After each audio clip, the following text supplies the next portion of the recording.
இன்னைக்கு திரை விமர்சனத்தில் சொர்க்கவாசல் அப்படின்ற படத்தை தான் பார்க்க போகிறோம். ஆர்ஜே பாலாஜியோட நடிப்பில் ஒரு புதுமுக இயக்குனரோட இந்த படம் வந்து வெளியாகி இருக்கு. சொர்க்கவாசல் இந்த படத்துக்கு வந்து ரொம்ப எதிர்பார்ப்பில் நான் போனேன்னா அப்படின்னு கேட்டால் வந்து கிடையாது தான். ஏன்னா வந்து ஆர்ஜே பாலாஜியோட முந்தைய படங்கள் பார்க்கும்போது ரொம்ப கலகலப்பாக ஜாலியாக இருக்கும் அப்படின்னா ஒரு செட் ஆஃப் ஆடியன்ஸ் வந்து இருக்கிறாங்க.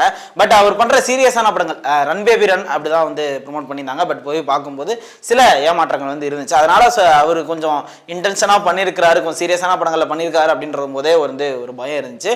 பட் வந்து படத்துக்கு முன்னாடி போட்ட அந்த முன்னோட்டத்தில், அதாவது முன்னோட்டம் அப்படின்னு சொல்றது வந்து ப்ரெஷோ, அதில் வந்து சில பாசிட்டிவான விமர்சனங்கள் வந்து இருந்துருச்சு. சரி ரைட் நம்ம போய் பார்க்கலாம் அப்படின்ற ஒரு எதிர்பார்ப்பை இந்த படம் வந்து கூட்டுச்சு அப்படின்னே சொல்லலாம்.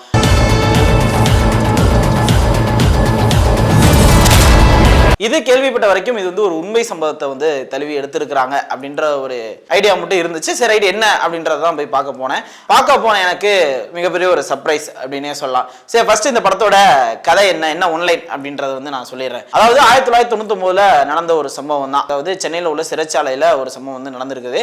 அந்த சம்பவத்தில் என்ன நடந்துச்சு அப்படின்றது தான் அந்த கதை வந்து போகும். அதாவது சிகாமணி அப்படின்ற ஒரு ரவுடி வந்து அந்த ஜெயிலில் வந்து இருப்பார். அவரோட கண்ட்ரோலில் தான் இருக்கும். அந்த இடத்துல அந்த ட்ரக்ஸ் அந்த விஷயங்கள்லாம் வந்து ஓடிக்கிட்டு இருக்கும். எதிர்கட்சிக்காண்டி பல கொலைகளை செஞ்ச ரவுடி தான் அவரு. ஆனா ஒரு டைம்ல வந்து அவரை வந்து கைவிட்டுருவாங்க. அதனால அந்த ஜெயிலுக்குள்ள இருப்பாரு. ஆனா அந்த ட்ரக்ஸ் அந்த போதைப் பொருள்லாம் வந்து இருக்கிறதுனால அதை கண்ட்ரோல் பண்றதுக்கு ஒரு எஸ்பியை வந்து நியமிப்பாங்க. அவர் வந்து திகார்ல வந்து பல விஷயங்கள் வந்து கட்டுப்படுத்தி இருக்கிறாரு. அதனால இங்க வந்து அவர் கரெக்டா இருப்பான்னு சொல்லிட்டு அங்க வந்து நியமிப்பாங்க. இதுல எப்படி ஆர்ஜே பாலாஜி உள்ள வராரு அப்படின்னு பாத்தீங்கன்னா, அவரு அதே சென்னையில ஒரு தள்ளுவண்டி கடை வச்சுட்டு அழகா நடத்திக்கிட்டு இருப்பாரு. அவருக்கு ஒரு ஐஏஎஸ் ஆபீசர் வந்து பழக்கம். ஏன்னா அவர் தான் வந்து பல ஹெல்ப் வந்து பண்ணிட்டு இருப்பாரு. அதாவது இவருக்கு வந்து ஒரு ஹோட்டல் வைக்கணும்னு இருக்கும், அதுக்கான லோன்லாம் அவர் கிடைக்காது. அதனால இந்த ஆபீஸர் தான் வந்து அவர் ஹெல்ப் பண்ணிட்டு இருப்பாரு. அவரை மர்டர் பண்ணிடுவாங்க. அந்த மர்டர் பண்ணதுனால இவர் தான் சஸ்பெக்ட் அப்படின்னு சொல்லிட்டு இவரை பிடிச்சி உள்ள போட்டுருவாங்க. இப்ப அங்க சிகாமணிக்கு வந்து ஒரு விஷயம் வந்து நடக்கும். அதனால ஏற்படக்கூடிய கலவரங்கள், அதுல இருந்து எப்படி ஆர்ஜே பாலாஜி மீண்டாரு, கடைசியில என்ன நடந்துச்சு, உண்மையிலுமே அங்க நடந்த துரோகங்கள் என்ன, அதுதான் இந்த படத்தோட ஒன்லைன். கேட்கும் போதே ரொம்ப ஒரு சிக்கலான ஒரு ஒன்லைன் மாதிரி தான் இருக்கும். பட் இதை வந்து ரொம்ப நேர்த்தியா அந்த டைரக்டர் வந்து பண்ணியிருக்கிறாரு. முதல் படம் அப்படின்றத வந்து எங்கேயுமே யாருமே சொல்ல முடியாது. எல்லா முதல் பட டைரக்டருக்கும் சொல்றதுதான். பட் இவரு கன்ஃபார்மா இதை இவருக்கு சொல்லிடவே முடியாது அப்படின்ற மாதிரியான இயக்கத்தை வந்து இந்த படம் மூலமா அவர் வந்து கொடுத்துருக்கிறாரு. பண்ண எல்லா கேரக்டர்ஸுமே வந்து நேர்த்தியா பண்ணியிருக்கிறாங்க. முதல்ல சொல்லணும் அப்படின்னா ஆர்ஜே பாலாஜி அவரு இந்த கதையில வந்தது வந்து மிகப்பெரிய ஒரு ஆச்சரியம். ஏன்னா இந்த கதை வந்து ரொம்ப இறுக்கமான ஒரு கதை. ஒரு ஹீரோ மாஸ் அந்த மாதிரியான இதுக்கு எதுக்குமே ஸ்கோப் கிடையாது. அந்த கதைக்குள்ள மட்டுமே இருக்கணும். அதுக்கு ஆர்ஜே பாலாஜி முழுக்க தன்னை அர்ப்பணிச்சு அதுக்கான நடிப்பை கரெக்டாக டெலிவர் பண்ணியிருக்காரு அப்படின்னே சொல்லலாம். ஏன்னா அவர் பண்ண ரோல்ஸ் எல்லாம் பார்க்கும்போது இவரா அந்த ரோல் பண்ணாரு அப்படின்ட்டு நமக்கு வந்து ஒரு கேள்வி எழுப்புது. அந்த அளவுக்கு ஆடியன்ஸை அவர் பண்ண ஆக்டிங்னால அங்க உட்கார வச்சிருக்காரு. அந்த 2 மணி நேரம் நமக்கு வேற எந்த ஒரு விஷயமே தோணாத அளவுக்கு அந்த ஆக்டிங்கை நிறுத்தியா கொடுத்துருக்காரு. எங்க 2-3 விஷயங்கள்ல நமக்கு அவர் டக்குன்னு வெளியே போறாரு அப்படின்னா, அவர் அழும் போதோ இல்ல அவர் கோவப்படும் போதோ அவர் வந்து ஒரு மாடுலேஷன்ல பேசுறாரா இல்ல உண்மையில ஒரு வாய்ஸா அப்படின்றது தெரியல. அங்க வரும்போது கிராஸ் டாக் அப்படின்னு சைட்ல வந்து அந்த டோன் வந்து விழுந்துருது. அது வந்து நம்ம தப்புன்னு தான் நினைக்கிறேன். ஏன்னா வந்து அவர் பண்ண விஷயங்கள் அதெல்லாம் வந்து கரெக்டா அப்படியே நம்ம ஃபாலோ பண்ணி வந்ததுனால அவர் அந்த கலாய் மோட்லயே பார்த்ததுனால டக்குன்னு எனக்கு அது ஃபீல் ஆகுது. பட் நிறைய பேருக்கு அது ஃபீல் ஆகாம இருக்கலாம். எனக்கு ஃபீல் ஆகிறத நான் வந்து சொல்றேன். பட் எமோஷனலா இருக்கட்டும், எல்லா விஷயங்களும் வந்து கரெக்டா பண்ணியிருக்கிறாரு. நிறைய விஷயங்கள் வந்து ஒன்லி பெர்ஃபார்மன்ஸா மட்டும் தான் டெலிவரி பண்ணும். அதிகமா டைலாக்ஸ் வந்து எங்கேயுமே கிடையாது.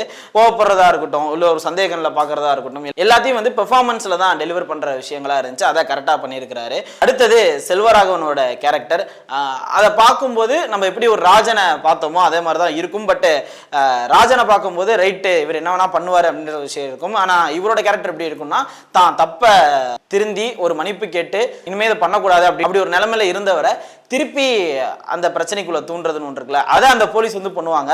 அப்ப அந்த மாதிரியான நிறைய எமோஷனல்ஸை வந்து அவர் கேரி பண்ணோம். அதை டிஃப்ரெண்டா செல்வராகவன் வந்து பண்ணியிருக்கிறாரு. இதுக்கு முன்னாடி அவர் நிறைய படங்கள் வந்து நடிச்சிருந்திருக்கலாம். பட் இந்த படம் பார்க்கும்போது நம்ம சாணிகாயத்தில் பார்த்தோம்ல அந்த மாதிரியான ஒரு கேரக்டரா இவரை பார்க்கலாம். ரெண்டுத்துக்கு டிஃப்ரெண்ட் இருக்கும். ஆனா 2 பேரும் அந்த வன்முறை அப்படின்னு வந்துட்டா வேற லெவல்ல பண்ணிடுறாங்க. அது மாதிரிதான் இந்த கேரக்டர் வந்து இருந்துச்சு. அடுத்து முக்கியமான கேரக்டர் யாரு அப்படின்னு பாத்தீங்கன்னா கருணாஸ். அவர் பண்ண கேரக்டர் வந்து ஃபர்ஸ்ட் ஹாஃப் வரைக்கும் ஒரு மாதிரி நல்லவரா அப்படியே போர்ட்ரேட் பண்ணிட்டே இருப்பாங்க. ஆனா ஒரு இடத்துல அவருக்கான ட்விஸ்ட் வந்து உடையும். ஆகா இவ்வளவு பண்ணக்கூடிய நபரா அப்படின்னு சொல்லிட்டு நமக்கே ஒரு சந்தேகத்தை எழுப்போம். ஆனா எந்த ஒரு சந்தேகமும் இல்லாம இவர் பண்ணக்கூடிய ஆள் தான் அப்படின்னு நம்மளே நம்ப வைக்கிற அளவுக்கு அந்த நடிப்பை வந்து அவர் வந்து கொடுத்திருந்தாரு. டேரக்டரோட ரைட்டிங் அது ரொம்ப தெளிவா இருக்கு. யாரை எப்படி காமிக்கணும் அப்படின்றது உண்மை சமூகம் கொஞ்சம் கலந்துருக்கிறதுனால கரெக்டா அதை டெலிவர் பண்ணும் அப்படின்ற ஒரு நோக்கமும் இருந்தனால சரியா பண்ணியிருக்காரு அப்படின்னே சொல்லலாம். பார்க்கும்போது உங்களுக்கு தெரியும் ரைட்டு இந்த டைம்ல இதெல்லாம் நடந்திருக்குது அப்படின்றத உங்களுக்கு கரெக்டா புரிய வச்சிருவாங்க. இப்படி பல கேரக்டர் சொல்லலாம். அதே மாதிரி தான் நட்டி அவரோட கேரக்டர் அவர் சிறப்பாக பண்ணியிருக்காரு. ஹீரோயினா வந்து சானியா ஐயப்பன் அவங்களும் பயங்கரமாக பண்ணியிருக்காங்க. ஆர்ஜே பாலாஜிக்கு அம்மாவை நடிச்சாங்க, அவங்களும் பயங்கரமாக பண்ணியிருக்காங்க. கேமரா ஒர்க்கு அதுவும் சொல்லவே தேவையில்ல, அவர் ரெட்டி ஸ்டோனில் பயங்கரமாக இருந்துச்சு. அந்த ஜெயிலில் காமிக்கிறதே வந்து ஒரு விதமாக இருந்துச்சு அப்படின்னு சொல்லலாம். எப்படி நம்ம வட சென்னையில் பார்த்துருப்போமோ அதே மாதிரியான விஷயங்களாக இதில் இருந்துச்சு. பாலாஜி சக்திவேல் அவர் குக்கர் அப்படின்ற ஒரு கேரக்டர்லேருந்து வராரு. அதனால அந்த சமைக்கிறதுக்குலாம் அவர் தான் பொறுப்பாக ஒரு டானா இருப்பார். அவர் பண்ண கேரக்டருமே ரொம்ப டிஃப்ரெண்டாகவே இருந்துச்சு அப்படின்னு சொல்லலாம். எடிட்டர் செல்வா இருக்கே 2 மணி நேரம் அப்படியே டக்கு டக்கு டக்கு கட் பண்ணி படம் அப்படின்னு சொல்லிட்டு அழகா டெலிவர் பண்ணிட்டாரு. எந்த இடத்துலையுமே போரடிக்கிறமான விஷயங்கள் வந்து கிடையாது. இந்த 2 மணி நேரம் போதுமா அப்படின்ற ஒரு கேள்வி வந்து இருந்துச்சுன்னா, இது ஒரு மிகப்பெரிய ஒரு கதை, எல்லாத்தையும் சொல்லணும், அது கரெக்டாக சொல்லணும் அப்படின்ற போது இந்த 2 மணி நேரத்தில் சொன்ன விஷயம் வந்து பயங்கரமா இருந்துச்சு. அதை எடிட்டர் கரெக்டாக கட் பண்ணி கரெக்டாக அந்த 2 மணி நேரத்தில் சொல்ல வேண்டிய விஷயத்தை கரெக்டாக சொல்லிட்டாரு. அது எடிட்டருக்கு ஒரு hats off. Music Crasto Xavier வந்த 2-3 பாடல்கள் நினைக்கிறேன் சூப்பரா இருந்துச்சு. கடைசியில் வந்து அந்த இங்கிலீஷ் ரேப்பா ஒரு மெலடியான்னு தெரியல, அது மாதிரி பயங்கரமா இருந்துச்சு. காதல் படங்களும் சூப்பரா இருந்துச்சு.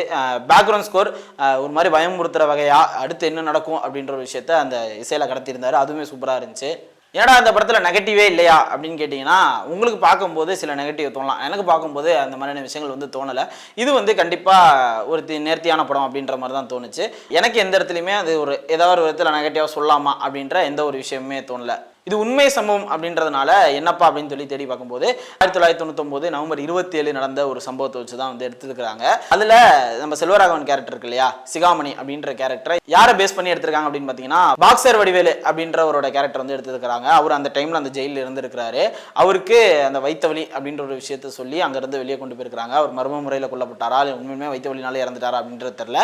அது மூலயமா தான் அங்கே வந்து கலவரம் வெடிச்சிருக்குது அந்த டைமில். அப்போ நடந்த பல விஷயங்கள் இந்த படத்தில் பார்க்கும்போது கிட்டத்தட்ட பல போலீஸை வந்து கொல்ற மாதிரி காமிப்பாங்க, பல ஜெயில் கைதிகளை வந்து கொல்ற மாதிரி காப்பாங்க. பட் ஆக்சுவலா இந்த மாதிரியான உயிரிழப்பு நடந்திருக்குது. ஆனா இந்த அளவுக்கு நடந்ததா இல்லை. இது படத்துக்காண்டி சில விஷயங்கள் பண்ணியிருக்காங்க. அந்த டைம்ல கிட்டத்தட்ட ஒரு 3 போலீஸ் வந்து இறந்துருக்காங்க. ரொம்ப கொடூரமான முறையில் வந்து இறந்துருக்காங்க. சிறைவாசிகளும் சுடப்பட்டு கொல்லப்பட்டிருக்கிறாங்க. அந்த டைம்ல சில விஷயங்களை வந்து சொல்லணும் அப்படின்றது வந்து நான் நினைக்கிறேன். இது வந்து கொஞ்சம் ஸ்பாய்லரா இருக்கலாம், பட் இதை வந்து நான் சொல்லியே ஆகணும். அதுல இந்த எஸ்பி கேரக்டர் சுனில்குமார் அப்படின்ற ஒரு கேரக்டர் வந்து இருக்கும். ஆரம்பத்துல இருந்து கெட்டவரா அப்படி வந்து ஒரு மாதிரி போர்ட்ரை பண்ணுவாங்க. அது ஏன் அப்படின்றது வந்து கடைசியாக தான் தெரிஞ்சுது. ஆக்சுவலாக உண்மையிலுமே அந்த மாதிரி ஒரு எஸ்பி இருந்திருக்கிறாரு. அவரை வந்து எரிச்சே வந்து கொண்டிருக்கிறாங்க சிறைவாசிகள். அது நடந்த கலவரத்தினால. இந்த படத்துலையும் சாகிற மாதிரியான விஷயங்கள் வந்து காட்டுறாங்க. பட் வந்து அதுக்கு பின்னாடி இருக்கிற கைகள் அப்படின்னு சொல்லிட்டு யாரை காமிக்கிறாங்க அப்படின்னா, கருணாஸ் எடுத்த அந்த கேரக்டர். ஏன்னா கருணாஸ் வந்து அந்த இடத்துக்கு அந்த எஸ்பியா ப்ரொமோட் ஆக வேண்டிய இடத்துக்கு அவர் தான் வர வேண்டியது. கடைசியில் இந்த மாதிரி பிரச்சனைகள் நடக்குன்றதுனால இன்னொருத்தர் வந்து எஸ்பியா போடுவாங்க. இதை எப்படியாவது நம்ம இது பண்ணணும்னு சொல்லிட்டு அவருக்கு வந்து எதிர்கட்சியோட சப்போர்ட் இருக்கும். இது மூலியமாக நடக்கிற அந்த கலவரங்கள்ன்ற மாதிரி தான் படத்தில் காமிச்சிருப்பாங்க. ஒரிஜினலாக எப்படி நடந்துச்சுன்றது தெரில. அது வந்து ரிசர்ச் பண்ணும்போது தெரியும், இல்லை நீங்களே போட்டு பார்த்தோன்னா உங்களுக்கே தெரியும். அப்படி பண்ணும்போது கருணாஸோட கேரக்டர் எப்படின்றது புரிஞ்சுக்க முடியுது. அதனால அவர் ஒரு ஆட்சி மாற்றத்தையே அவருக்கு ஏற்படுத்தி கொடுக்க முடியுது கருணாஸ் நினைச்சா அப்படின்ற மாதிரி. நிறைய அப்பாவிகளை கொண்டு இப்போ இவ்வளோ ரூத்லெஸ்ஸா ஒரு கேரக்டர் இருக்க முடியுமா அப்படின்னு சொல்லிட்டு நம்மளை பயமுறுத்த வைக்குது கருணாஸ் பண்ண கேரக்டர் அப்படின்னே சொல்லலாம். அப்போ ரியல் லைஃப்ல என்ன நடந்திருக்கும் அப்படின்ற ஒரு கேள்வி வந்து நம்மளால எழுப்ப முடியுது. அப்போ அன்னைக்கு அந்த டைம்ல என்ன நடந்திருக்கும் அப்படின்ற ஒரு பயத்துமே கொடுக்குது. இந்த கலவரத்தில் நடந்த எல்லாருமே உண்மை விஷயங்களா அப்படின்னு கேட்டால் கிடையாது. ஏன்னா ஆர்ஜே பாலாஜி நடிச்ச அந்த பார்த்திபன் கேரக்டரே கற்பனையா சேர்ந்ததான். இப்படி ஒரு கலவரத்தில் இப்படி ஒருத்த மாட்டிக்கிட்டா என்ன நடக்கும், அவன் என்ன மாதிரியான முடிவு எடுப்பான், அந்த அரசாங்க சூழ்நிலை அவனை எப்படி பண்ணுது, அந்த அரசியல் சூழல்ல அவன் என்ன மாதிரியான முடிவு எடுக்கிறான், அந்த அரசியல் அவனை என்ன பண்ணுது, அவன் என்ன மாதிரியான ஒரு ஆளா மாத்துது அப்படின்றத வந்து அழகா காமிச்சிருக்காங்க. முதல் படத்திலேயே இவ்வளவு தெளிவான ஒரு அரசியல் புரிதலோட இந்த படத்தை எடுத்திருக்கிறாரு. அது வந்து ரொம்ப ஆச்சரியப்படுத்துது அப்படின்னு சொல்லலாம். இன்னும் 2-3 கேரக்டர் அதை மட்டும் டக்குன்னு சொல்லிடுறேன். நைஜீரியால இருந்து வந்த ஆளா ஒரு கேரக்டர் வந்து காமிச்சிருப்பாங்க. அவர் வந்து சின்ன வயசுலயே அந்த போதைப் பொருள் வந்து கடத்தி அமுச்சு விட்டுருப்பாங்க. அதனால அவர் உள்ள வந்திருப்பாரு. பல வருடங்களா அவரோட ஜெயில வந்திருப்பாரு. ஆனா அவரோட விஷயம் என்ன அப்படின்னா, எந்த தப்பும் பண்ணக்கூடாது, அவர் வந்து ஒரு ஜீசஸ் வணங்கக்கூடிய ஒரு நபரா இருப்பாரு. அதே தான் எல்லாருக்கும் சொல்லுவாரு, எந்த பாவங்களும் பண்ணாதீங்க அப்படின்ற ஒரு விஷயமா காமிச்சிருப்பாரு. அது ரொம்ப அழகாவே இருந்துச்சு. மத சார்பை மட்டும் நான் சொல்லல, எந்த தப்பும் பண்ணாதீங்க அப்படின்னு சொல்லிட்டு ஜெயில இருந்தே சொல்ற ஒரு விஷயம் இருக்குல்ல, அது வந்து சூப்பரா இருந்துச்சு. அப்படிதான் சிகாமணி நம்ம செல்வராகவன் கேரக்டர் வந்து மாத்துவாங்க. அதனாலதான் அவர் வந்து நான் வாக்குமூலம் கொடுத்துறேன் அப்படின்ற ஒரு இதுக்கெல்லாம் எடுப்பாரு. அதனாலேயே அவர் வந்து கொல்லப்படுவாரு. யார் வளர்த்துட்டாங்களோ அவங்களே வந்து அவங்களை கொல்லுவாங்க. இது வந்து பழங்காலமா இங்க நடந்துகிட்டே இருக்கு. அரசியல் கொலைகள் பண்ணக்கூடிய நபர்களுக்கு வந்து தொடர்ச்சியாக நடந்துகிட்டே இருக்கு அப்படின்னு சொல்லலாம். இதை வந்து அழகா அதுல இருந்து காமிச்சிருப்பாங்க. அதனால யாரையும் நம்பாதிக்க அப்படின்ற மாதிரியே தான் அவங்க போர்ட்ரேட் பண்ணியிருப்பாங்க. இன்னொரு முக்கியமான ஒரு கேரக்டர் வந்து திருநங்கைகளா ஒரு பையன் வந்து நடிச்சிருப்பாப்ல. அவர் வந்து இந்த குலுகுலுலாம் எபிசோட்லாம் பார்த்துருப்பீங்க. அதில் ஒரு விஷயம் வந்து சொல்ல வராங்க. ஏன்னா அவங்களுக்கு வந்து ஒரு அநியாயம் நடக்கும். அப்போ வந்து ஆர்ஜே பாலாஜி என்ன சொல்லுவார் அப்படின்னா, அடுத்தாட்டி அவங்க அந்த மாதிரி ஏதாவது சொன்னாங்கன்னா நீ முடியாதுன்னு சொல்லிடு, அப்படியும் மீறி சொன்னாங்கன்னா என்கிட்ட சொல்ல நான் பார்த்துக்கிறேன் அப்படின்னு சொல்லிட்டு. அதுக்கு அவங்க பேசுகிற டைலாக் வந்து பயங்கரமாக இருந்துச்சு. அதுதான் எல்லாருமே ஃபாலோ பண்ணணும்னு நினைக்கிறேன். இந்தாப்பா என்னை பார்த்துக்க எனக்கு தெரியும், நீ மற்றவங்கள மாதிரி பார்க்காம இரு, என்னை வந்து நார்மலாக பாரு அப்படின்ற சொல்கிற விஷயம் இருக்குல்ல, அது வந்து பயங்கரமாக இருந்துச்சு. ஆமாம், நம்ம வந்து அவங்கள நார்மலாக பார்த்தாலே எந்த ஒரு பிரச்சனையும் இல்லை, அவங்க வந்து இப்படி இருப்பாங்க இப்படி இருப்பாங்கன்ற ஒரு கண்ணோட்டத்தில் பார்க்குறோம் இல்லையா, அது வந்து தவறாக இருக்குன்றதை அவங்க பட்டுன்னு அதில் உடைச்சிருப்பாங்க. அந்த வசனங்கள் வந்து சூப்பராக இருந்துச்சு. இன்னொன்று அதே செல்வா அவரோட கேரக்டர் கூட சிலோன்லேருந்து வந்து ஒரு கேரக்டராக ஒருத்தர் வந்து காமிச்சிருப்பாங்க. அது கிளைமேக்ஸில் வந்து ஒன்று தெரியும் அவங்க பண்ணக்கூடிய கேரக்டர் எப்படி இருந்துச்சு அப்படின்றது. டக்குன்னு ஒரு வார்த்தை வில்லன் சைட்லேருந்து வரும். அதாவது செல்வா இறந்ததுக்கப்புறம் இன்னொருத்தர் இருப்பார், அவர் சொல்லுவார், என்னடா நீ வந்து டபுள் சைட் கோல் ஆடுறியா, என்ன சிலோன் புத்தியை காட்டுறியா அப்படின்ட்டு.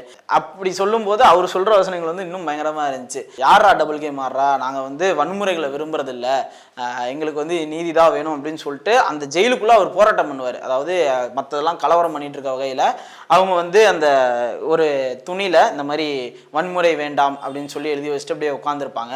மேடம் அவங்களையும் வந்து கண்மூடித்தனமாக போலீஸ் வந்து சொல்லுவாங்க.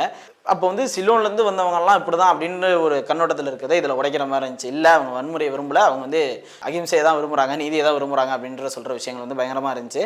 இப்படி எல்லா கேரக்டருமே அழகாக டிசைன் பண்ணியிருந்தார் டேரக்டர். முக்கியமாக கருணாஸ் கேரக்டர் தான் வந்து பயங்கரமாக இருந்துச்சுன்னா, அவருக்கான அந்த வில்லனிசம் அந்த மாதிரியான விஷயங்கள்லாம் இருக்காது. ஒரு நார்மலாக இருப்பார், ஆனால் தான் பதவிக்காண்டி என்ன வேணால் பண்ணக்கூடிய ஒரு விஷயங்கள் இருக்குதுல்ல. ஆக்சுவலாக அவர் அப்படி தான் அவர்கிட்ட மாலை போட்டுட்டு இருப்பார், ஆனால் அவர் கொலைகளும் பண்ணுவார். அந்த மாதிரியான விஷயங்கள் வந்து பயங்கரமாக இருக்கும். நான் இவ்வளோ பேசுகிறேன் அப்படின்னா ஃபர்ஸ்ட் டைம் பார்க்கும்போதே இவ்வளோ கேரக்டராக என் மைண்டில் பதிவாயிருக்குது, இவ்வளோ விஷயங்களை வந்து என்னை கடத்திருக்கிறாங்க. அப்போ படம் எந்த அளவுக்கு எங்கேஜிங்காக இருந்துச்சு அப்படின்றத நீங்கள் புரிஞ்சுக்கணும். பார்க்கும்போதே இவ்வளோ விஷயங்களை எனக்கு உள்ளே கடத்திருக்கு அப்படின்னா படம் அந்த அளவுக்கு நல்லா இருக்குது. கண்டிப்பாக போய் பாருங்கள், பார்த்துட்டு எப்படி இருக்குன்றதை சொல்லுங்கள். என் கருத்துக்களோட ஒத்து போச்சுன்னா அதை வந்து கமெண்ட்ஸில் சொல்லுங்கள். இல்லை உங்களுக்கு வேறு ஏதாவது கருத்துக்கள் இருந்தாலும் அதையும் சொல்லுங்கள், பார்த்து என்னன்னு தெரிஞ்சுக்கிறோம். இதே மாதிரி இன்னொரு திரை விமர்சனத்தில் கூட சந்திக்கிறேன். அண்டில் தான் உங்களை வரேன். Okay tata, bye by.